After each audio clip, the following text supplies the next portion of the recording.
तो चलिए बड़ी खबर है इस वक्त। देखिए कांग्रेस पार्टी इस वक्त मीलों आगे निकलती हुई बीजेपी से 131 सीटों पर कांग्रेस लीड कर रही है। बीजेपी मात्र 77 सीटों पर अब सिमट गई है।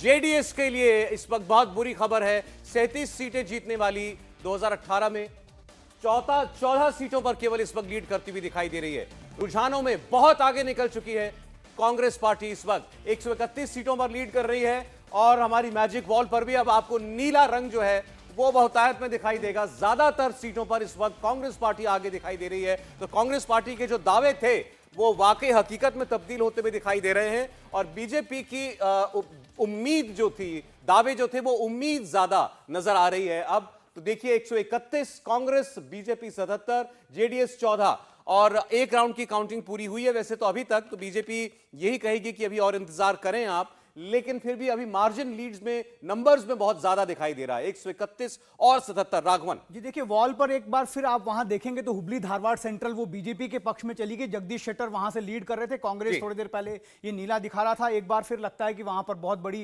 कांटे की टक्कर हो रही है। दूसरी जो बड़ी बात है इस पूरे वॉल पर नजर डालें सौरभ, तो ये पता चल रहा है एक बड़ी खबर उत्तर प्रदेश से आ रही है। देखिए अतीक अहमद के वार्ड से समाजवादी पार्टी जो है वो लीड कर रही है इस वक्त। प्रयागराज के चकिया वार्ड से समाजवादी पार्टी वो इस वक्त लीड कर रही है। रुचि जी जी, एक थोड़ा चौंकाने वाली बात है क्योंकि जो चकिया वार्ड है अब वो उसमें ऐसा नहीं है कि मुस्लिम वोटर ज़्यादा है, वो थोड़ा सा काट दिया गया है, उसका कुछ दूसरे वार्ड में उसको कर दिया गया है। तो समाजवादी पार्टी वहाँ आगे चल रही है।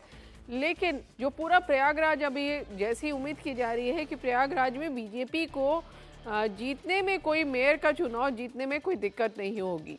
अब ये हो सकता है कि कोई सभासद जीत जाए, लेकिन जैसे बाकी शहर उत्तर प्रदेश के, उसी तरह से एक प्रयागराज ऐसा है जिसे बीजेपी कह रही है कि वो जीत ही लेगी। जी ठीक। एक बार फिर कर्नाटक पर लौटते हैं। जैसा हम बता रहे थे कि अब बीजेपी से काफी आगे रुझानों में कांग्रेस पार्टी निकलती हुई दिखाई दे रही है। 131 ट्रेंड्स जो हैं वो कांग्रेस पार्टी के पक्ष में, 77 पर बीजेपी जो है वो लीड कर रही है। और के शर्मा जी हमारे साथ जुड़े हैं इस वक्त, भारतीय जनता पार्टी के प्रवक्ता। शर्मा साहब स्वागत है आपका। लेकिन कोई अच्छी खबर नहीं आपके लिए। कांग्रेस पार्टी अपने दम पर सरकार बनाती है। अगर ये रुझान आगे परिपक्व होते हैं तो बहुत बड़ा गैप आपके और कांग्रेस पार्टी के बीच में दिखाई दे रहा है। देखिए सौरभ जी, सुबह से मैं देख रहा हूँ ट्रेल बार बार, कभी हम आगे होते हैं, कभी कांग्रेस पार्टी आगे होती है। तो ये तो अभी चलेगा और बहुत शुरुआती रुझान है। और जिस तरह से वहाँ चुनाव हुए हैं, मैं निश्चित तौर से कह सकता हूँ कि आने वाला जो जब ये पूरे अपने पूर्णता पर आएगा तब आप देखिएगा भारतीय जनता पार्टी अपनी पूर्ण बहुमत की सरकार बना चुकी होगी। ये उम्मीद है या आपका फीडबैक है?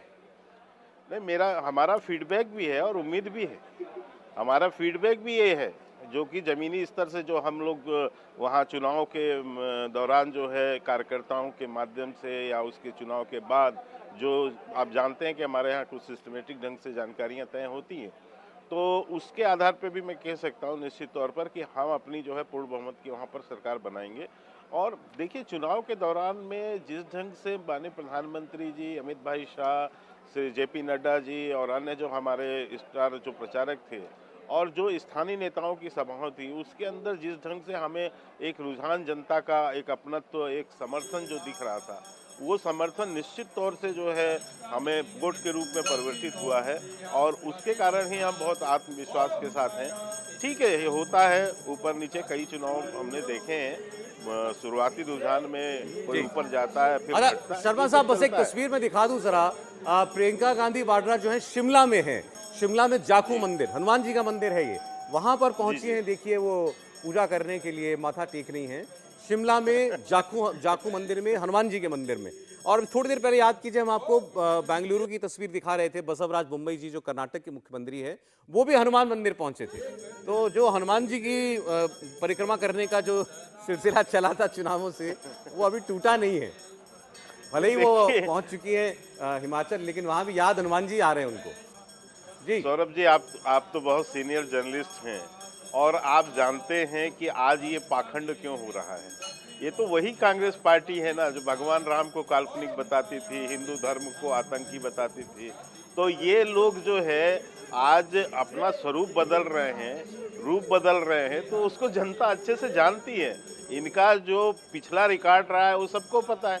ये तो आप राहुल गांधी कह चुके हैं। अब ये चुनावों के बीच में कोई नेता गया होता मंदिर, तब तो आप कह लेते कि भाई ये तो लुभाने के लिए है, बस जनता को मूर्ख बनाने के लिए है। अब आज वोटिंग के दिन गए तब तो शायद सच में याद आ रहे होंगे भगवान। नहीं काउंटिंग के दिन चुनाव के दौरान भी ये मंदिरों में घूमे हैं और केवल कर्नाटक के चुनाव में भी गए हैं, ऐसा नहीं है।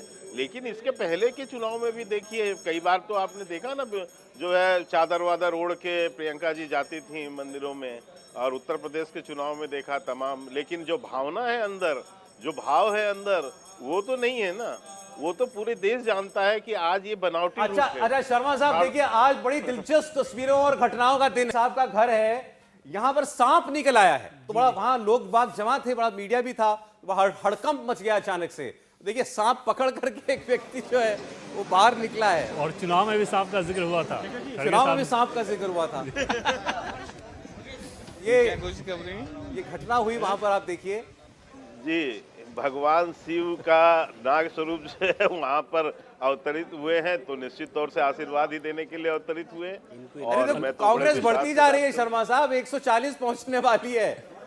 कोई दिक्कत नहीं है सौरभ जी, ये तो अभी रुझान है ना। हमने तो ऐसे बहुत से चुनाव देखे हैं जहाँ पर ये बिल्कुल बहुत आगे कभी कांग्रेस और या कोई दल निकला है और फिर बाद में किस तरह वो घटा है। तो क्लोज कॉन्टेस्ट तो है, इसमें कोई दो मत। देवेंद्र जी कुछ कह रहे हैं आपसे, देवेंद्र पराशर जी। केके जी एक फैक्ट्स पे बात करते हैं, क्योंकि आपके संगठन महामंत्री BL संतोष या प्रभारी अरुण सिंह लगातार आप लोग संपर्क में रहते हैं उनके। वोटिंग के बाद बूथ के हिसाब से जो फीडबैक आया है, एग्जैक्ट फीडबैक जो आप लोगों का आता है, क्या उसमें ऐसा है कि बीजेपी सिंगल लार्जेस्ट पार्टी है? क्योंकि अगर ऐसा होगा और ये चीज़ कन्वर्ट नहीं होता है तो फिर ये समझ में आएगा कि जो लोग इलेक्शन मैनेजमेंट कर रहे थे उनके सिस्टम में भी बड़ी गलती थी।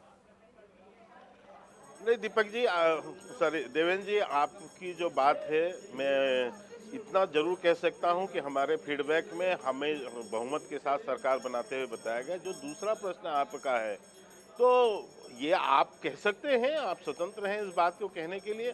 लेकिन हम जो अनुभव करते हैं और जो बार बार हमको जो अनुभव में आता है देखने में, कि हमारा जो फीडबैक होता है जनता का, वो सॉरी अपने कार्यकर्ताओं का, हम उसमें 100% जो है खरे ही उतरते हैं।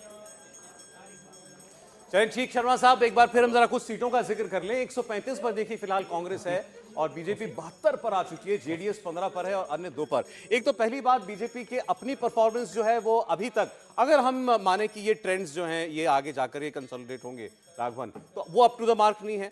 दूसरा, जेडीएस जो है वो बहुत निराश होगी आज। जी देखिए, दोनों तरफ से कह सकते हैं कि कांग्रेस को फायदा होता हुआ दिख रहा है। ओल्ड मैसूरू जैसा आपने जिक्र किया, वहां पर जेडीएस की जो स्ट्रांग होल्ड सीट्स हैं वो कांग्रेस की तरफ जाती हुई दिख रही है। एक उसमें अच्छी बात बीजेपी के लिए ये जो हमें पता चल रहा है वहां से कि फर्स्ट राउंड की वोटिंग के बाद चन्नपटना सीट से जो सीपी योगेश्वर हैं बीजेपी के, वो आगे निकल गए ऐसा बताया जा रहा है। दूसरी बहुत बड़ी बात, इस पूरे ट्रेल कर रहे हैं कुमारस्वामी ट्रेल कर रहे हैं फर्स्ट राउंड की वोटिंग के बाद, ऐसा कहा जा रहा है। और दूसरी जो सबसे बड़ी इसका कह सकते हैं, इस वॉल से हमें एक जो टेक अवे है सौरभ, वो ये है कि जो दलित वोट्स हैं, जो बड़ा चेहरा है दलित का, अगर बीजेपी की बात कर लें तो बी श्रीरामुलु मंत्री भी रहे हैं सरकार में और एक बड़े दलित चेहरे के तौर पर बीजेपी ने उन्हें प्रोजेक्ट भी किया, वो ट्रेल कर रहे हैं। एक बहुत बड़ी खबर इस लिहाज से भी। और दूसरा, जो मुधेल में डिप्टी चीफ मिनिस्टर हैं जो रहे हैं, जो मुधोल से विधायक हैं गोविंद कारजोड़ा, वो भी ट्रेल कर रहे हैं, ऐसी खबर हमारे पास आ रही है। तो एक कह सकते हैं कि जो दलित वोट है, क्या पता वो खरगे के नाम पर कांग्रेस के पक्ष में कंसोलिडेट होता हुआ नजर आ रहा है। तो क्या जेडीएस का दलित और मुसलमान दोनों वोट जो है शिफ्ट हुआ कांग्रेस को, ये बड़ा सवाल है। जी बिल्कुल, देखिए अगर ओल्ड मैसूरू रीजन की बात करें तो साफ साफ तौर पर ऐसा लगता है कि जो